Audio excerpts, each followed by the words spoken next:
관세 협상이 진전된다면을 지금 기준으로 해주셨거든요. 그렇죠. 이 내용을 좀 긍정적인 센티로 들어봐야겠죠? 예, 아무래도 이게 성관세 협상이 진짜로 뭐 진전된다면은 사실 역사적 통계상으로는 뭐 전례 없는 매수 기회는 사실 맞습니다. 이게 역사적으로 뭐 그런 거 있지 않습니까? 뭐 이때 살 걸 뭐 그런 게 항상 지나고 나면은 있는데 실제로 이게 이거래일 동안 역사적으로 S&P 500이 10% 이상 하락한 적이 6번밖에 없습니다. 상당히 이례적인 일인데 지난주 목요일, 금요일 이틀 동안 해가지고 S&P 500이 10% 이상 급락을 했거든요. 근데 항상 역사적으로 이거래일 동안 10% 이상 하락했던 적이 1987년에 블랙 먼데이 때 한 번 있었고, 그 다음 2008년 금융위기 때 있었고, 2020년 팬데믹 때 있었거든요. 그러니까 어떻게 보면은 지금 상황이 블랙 먼데이하고 이제 그리고 금융위기, 팬데믹에 준하는 상황이다. 시장은 그렇게 받아들이고 있습니다. 근데 이게 항상 그 당시에는 뭔가 상당히 공포스럽긴 하지만 이게 시간이 지나고 나서 뭐 정말 차트라는 그 과거를 살펴보면은 이때 왜 안 샀지? 뭐 바보가 아닌가? 그런 이야기가 나올 정도로 당연히 이제 어떻게 보면 매수로 대응하는 구간이다 보니까 실제 역사적 통계들로도 이렇게 S&P 500이 이거래일 동안 10% 이상 하락한 다음에는 뭐 한 달 동안 100% 확률로 S&P 500이 평균 7.9% 상승했더라 뭐 이런 통계도 있으니까 좀 통계에 근거하면은 충분히 좀 매력적인 구간 아닌가 싶고요. 실제로 12개월 이후에는 이렇게 이거래일 동안 10% 이상 하락한 뒤에는 뭐 향후 1년 뒤에 S&P 500이 32% 상승했다 이런 통계가 있으니까 좀 통계적 근거에 이제 좀 빗대 보면은 확실히 일단 시장을 좀 긍정적으로 보는 측면은 확실히 맞는 것 같습니다. 뭐 이제 와서 손절한다 그거는 좀 많이 늦은 게 분명하다 그렇게 보고 있고요. 그리고 빅스 관련해서도 항상 역사적으로 빅스가 상당히 높게 튀면은 이게 좀 역사적으로 매수 기회가 맞았습니다. 이것도 현재 좀 시장이 갑자기 급반등을 하면서 빅스가 좀 빠르게 내려오고 있긴 한데 이미 그래도 지난 금요일 종가 기준으로 빅스가 45를 기록을 했었고요.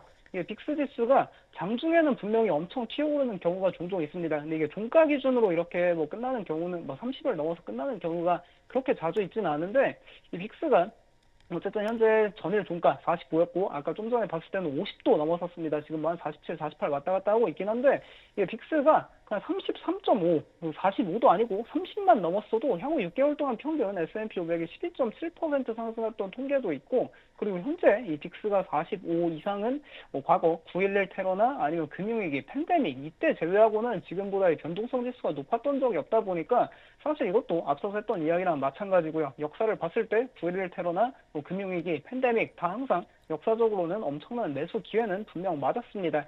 뭐 이게 당장 뭐 조금 더 내려갔다가 올라올지 그건 모르겠지만 시간을 한 달, 두 달이 아니라 한 3개월, 6개월 그렇게 넓혀 보면은 충분히 좀 긍정적인 관점에서 시장을 봐야 할 것 같고 그리고 아까 전에 오늘 이제 개장하고 시장이 아무래도 좀 급락해서 출발했다 보니까 빅스가 실제로 50도 넘었었습니다. 근데 이게 빅스가 50을 넘었던 사례도 역사적으로 8번밖에 없는데 1990년 이후로는 근데 이때도 항상 수익률이 1년 뒤 이렇게 까보면은 나쁘지 않았거든요. S&P 500이 연평균, 이제 보통 평균 한 20% 상승했더라. 빅스가 50 넘었을 때 이제 매수를 하면은 뭐 그런 데이터가 있으니까 좀 이런 통계적 데이터에 근거하면은 확실히 좀 시장이 뭐 많이 하락을 했지만 그래도 좀 뭐 매력적인 구간은 분명히 맞다. 뭐 그렇게 보면 좋을 것 같습니다. 관세 관련해서 계속해서 좀 이제 관세 협상 이거는 결국 트럼프 행정부 모든 요직에 있는 사람들이 계속 이야기하는 거고요. 뭐 트럼프 대통령이나 하워드 로트닝 상무부 장관, 스콧 베센트 재무부 장관 모두 다 결국 이게 관세는 이게 영구히 부과보다는 좀 협상에 가깝다는 걸 이게 사실 상호관세 부과 이후로 계속해서 좀 의도를 내비치고 있습니다. 그에 따라 이제 일부 국가들이 협상에 좀 응하는 모습이 나타나고 있는데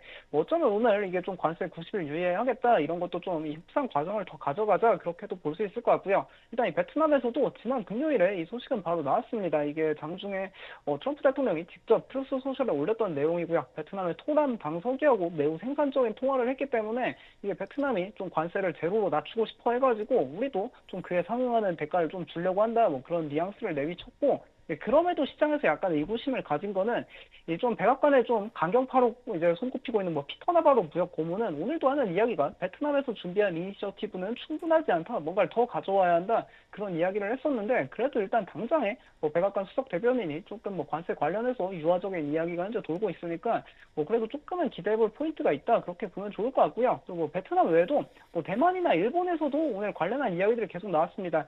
사실상 오늘 전 세계 뭐 주식시장 특히 아시아 쪽은 완전히 뭐 초토화됐다고 볼 만한데 그러다 보니까 이제 각국의 좀 이제 뭐 정부 뭐 총리나 총통 아니면 뭐 대통령들이 다 한마디씩 했거든요. 대만의 라이칭도 총통도 오늘 이제 하는 이야기가 미국은 대만에 34% 상호관세를 부과했지만 우리는 보복관세를 부과하지 않겠다 이야기하면서 뭐 사실상 이제 남미의 뭐 아르헨티나나 영국처럼 그냥 미국한테 뭐 그냥 당하겠다 뭐 그냥 조건 주는 대로 그런 거를 이제 대만에서도 내비쳤고요. 그리고 이제 대만도 USMCA하고 유사한 좀 미국과 이제 대만 간에 뭐 관세를 0%로 하는 걸 논의하자 그런 이야기도 했고 뭐 농산물이랑 산업, LNG, 무기 뭐 그런 거 다 구매한다고 약속을 했으니까 확실히 대만 관련해서도 좀 관세가 많이 좀 34%보다는 낮아지거나 뭐 좀 0%로 조정되지 않을까 그런 기대도 오늘 생겨나고 있습니다.